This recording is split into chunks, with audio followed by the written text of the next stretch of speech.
In the opening of the movie, a boy named Sammy is shown approaching a church with bloodstains on his shirt and a broken guitar. Pastor Jedediah welcomes him and prays, believing Sammy's current state is the result of his sins.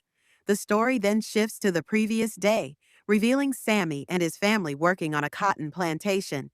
Sammy dreams of a different life as he watches the sunset. Meanwhile, brothers Smoke and Stack return from Chicago with mob money, striking a deal with Hogwood to buy an abandoned sawmill and turn it into a juke joint that night. The twins visit their uncle Jedediah, hoping to recruit his son Sammy to play guitar at their new joint. Though Jedediah disapproves, Sammy agrees, promising to return for Sunday service. On the journey, Sammy asks about Chicago, but the brothers say it is like Mississippi with taller buildings. This disappoints Sammy, who had dreamed of escaping to the city. They then retrieve a hidden truck full of stolen beer and wine, showing the brothers' criminal ties. Smoke suggests opening the place next week, but Stack insists on launching that night, arguing it is the perfect day. To save time, they divide tasks. Smoke goes to town for supplies, while Stack and Sammy are told to recruit musicians and a doorman. During their ride, Sammy plays guitar, impressing Stack, who also shares painful memories of his abusive father and how Smoke buried him after his death. They head to the train station, bringing in local musician Delta Slim, where Sammy also notices Pearline, a married woman he invites to the joint. Stack then encounters Mary, a former lover who still has feelings for him. Though married now, she expresses her hurt at being abandoned. But Stack remains cold until she tells him of her mother's death, which leaves him stunned. Later, they visit Cornbread, a man in the cotton fields, convincing him with his wife's support to work as the doorman. Meanwhile, Smoke secures a deal with Chinese grocers Grace and Bochow for food and a sign. Smoke visits Annie after paying respects to their deceased daughter and returns the mojo bag she once gave him. He strengthens it with Hoodoo and asks her to work at the joint, where she fries catfish and tends the bar. Annie refuses at first, but softens when Smoke confesses his feelings. She agrees, and they share a tender moment. Meanwhile, a man named Remick, whose skin burns in sunlight, desperately seeks shelter. He finds Bert and Joan, a couple who are suspicious of him until he offers them gold. Their greed blinds them, and they hide him. Soon, Joan discovers Remick has transformed Bert into a vampire. His glowing eyes and fangs terrify her before she, too, is turned, revealing that nightfall strengthens the trio's powers. The story shifts to the juke joint, now open for business. Crowds arrive, music plays, and drinks flow. Yet conflict brews when patrons pay with plantation tokens, which can only be redeemed at cotton-owned stores. Smoke worries that this will cut heavily into their profits. Pearline arrives, lighting up Sammy's face, and he charms her with conversation. The joint grows lively, but tensions rise again when Mary shows up. Stack orders her to leave, but she insists on staying with family and friends. To impress Pearline, Sammy performs with Slim, their tune so powerful it captivates everyone, filling the atmosphere with energy. At that moment, Remick, Bert, and Joan appear at the door, asking to join and claiming they want to play music. Smoke refuses, recognizing them as dangerous, knowing vampires cannot enter uninvited. Meanwhile, Sammy and Pearline retreat into a private room where passion takes over. As Stack calls for Sammy, the sounds from inside reveal the truth, and he quietly chooses not to disturb them. Smoke confides in Stack about their money troubles, warning that the sawmill purchase has drained their savings and they will be broke within 2 months if the joint fails. Stack later tells Mary, who insists she can help by approaching Remick, Bert, and Joan. Despite Stack's protests, he reluctantly gives her a gun. Mary meets the trio, who tempt her with strange gold coins.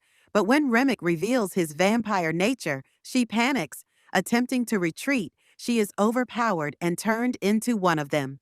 Returning to the joint, Mary gains entry when Cornbread unknowingly invites her inside.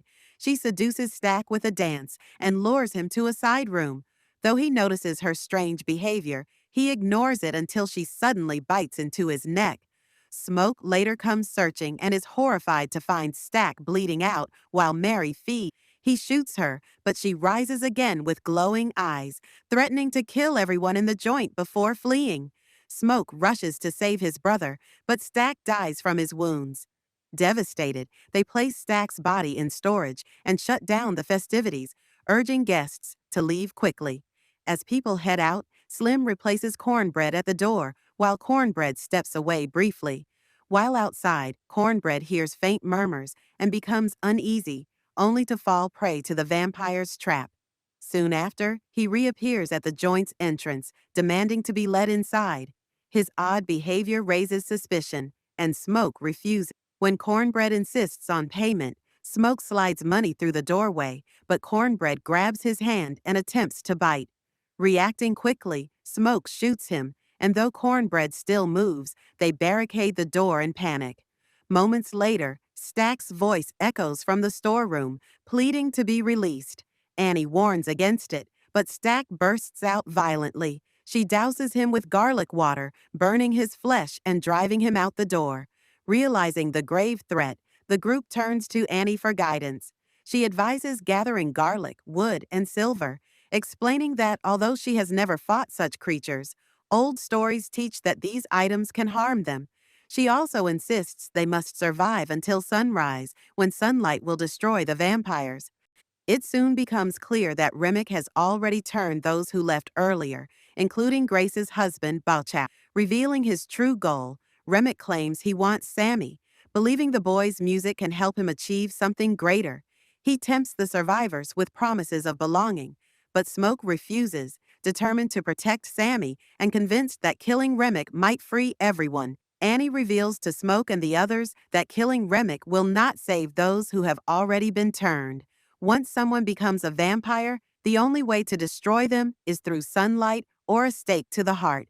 The new plan becomes simple yet desperate.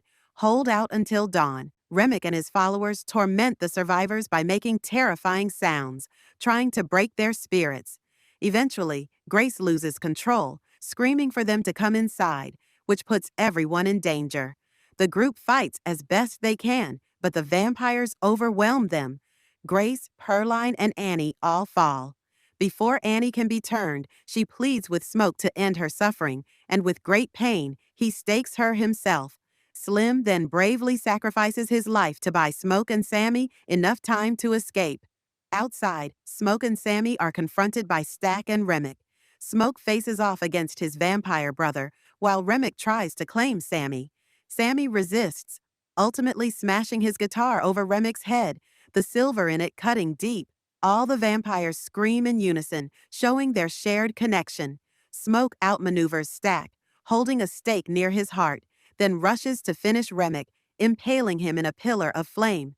With dawn breaking, the surviving vampires burn, leaving only Smoke and Sammy alive. Smoke gives Sammy his brother's car and urges him to leave town. He knows Hogwood, the local clan leader, will soon arrive. Preparing for the inevitable fight, Smoke arms himself with a hidden machine gun. When Hogwood and his men appear, Smoke ambushes them, wiping them out, but he is fatally shot. In his final moments, he sees a vision of Annie and their child before dying. Sammy, broken but alive, returns to his church. His father urges him to renounce the blues, but Sammy refuses, leaving with his guitar.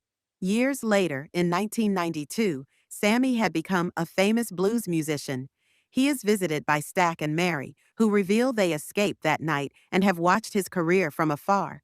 Stack offers to turn Sammy into a vampire to preserve him, but the old man declines. Instead, he plays one last song on his restored guitar.